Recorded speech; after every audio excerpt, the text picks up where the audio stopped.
electromagnetic radiation from a simulated magnetic rotor.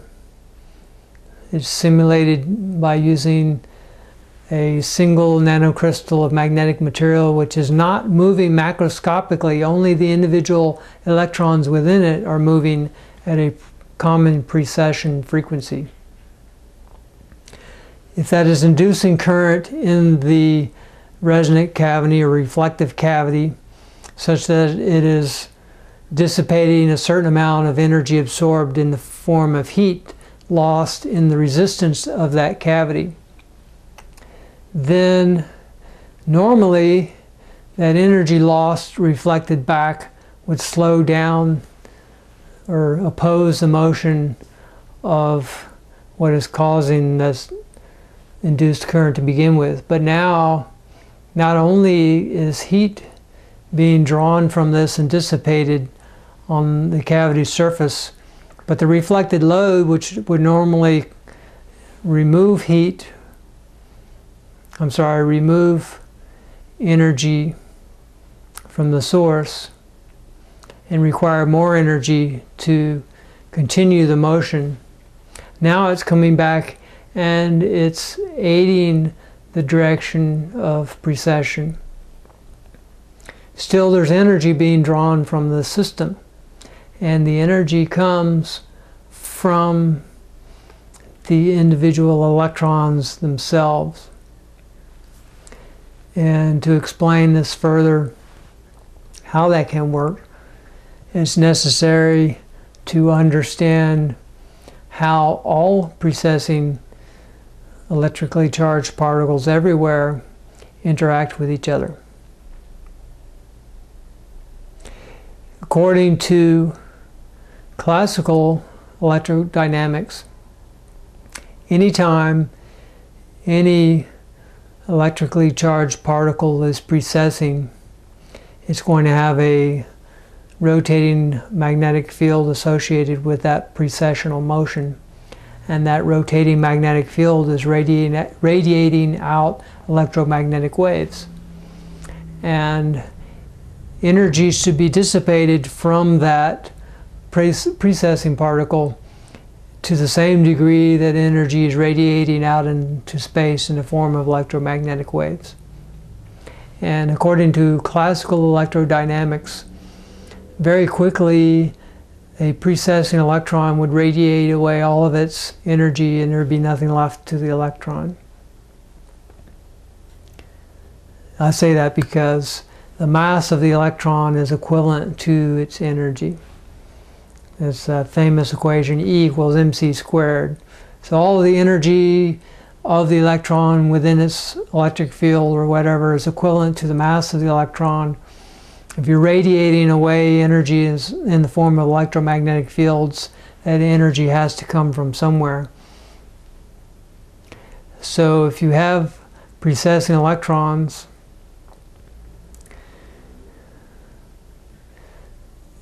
and they're radiating electromagnetic energy, not only do they radiate electromagnetic energy, but they also absorb electromagnetic energy. And in fact, all the electrically charged particles everywhere do this all the time. They're always radiating and absorbing electromagnetic energy from their precessional motions.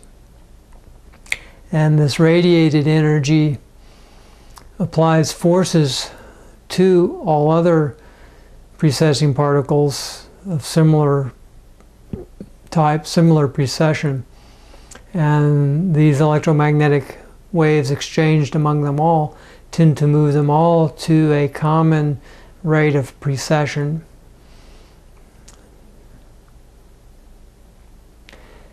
So, if any individual particle radiates away more energy than the rest, such that it loses angular momentum, which quantum physics says never happens, but if it could happen, according to classical electrodynamics, it should be able to happen, then what will happen is it's going to be precessing slower than other similar particles. And as soon as that happens, then it will no longer be in phase. Its precessional motion will no longer be in phase with precessional motions of all other similar particles everywhere.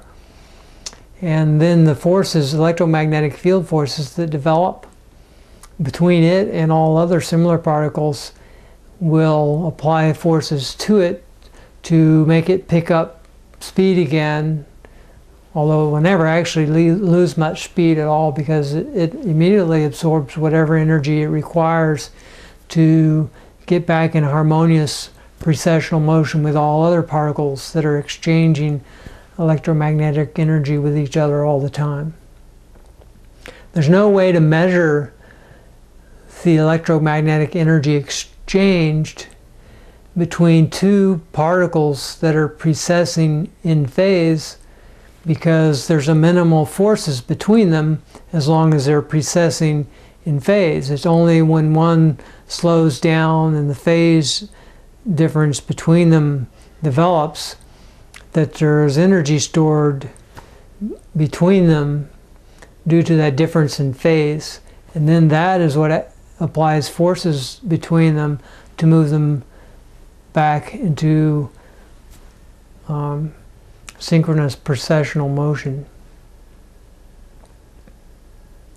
For unpaired electrons within a ferromagnetic material, the particular precession frequencies involved are established by a field strength of an external magnetic field. However, even paired electrons within all atoms precess, and the frequency of precession in that case is established by what orbital the electrons are in, and how the electromagnetic fields of the electrons interact with each other and interact with the electromagnetic fields of the nuclei,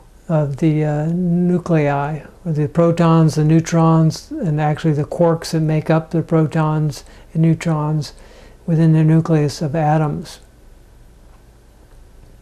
When you have paired electrons, you can have precessional and counter-precessional motion, such that external to it, the magnetic fields appear to cancel each other out.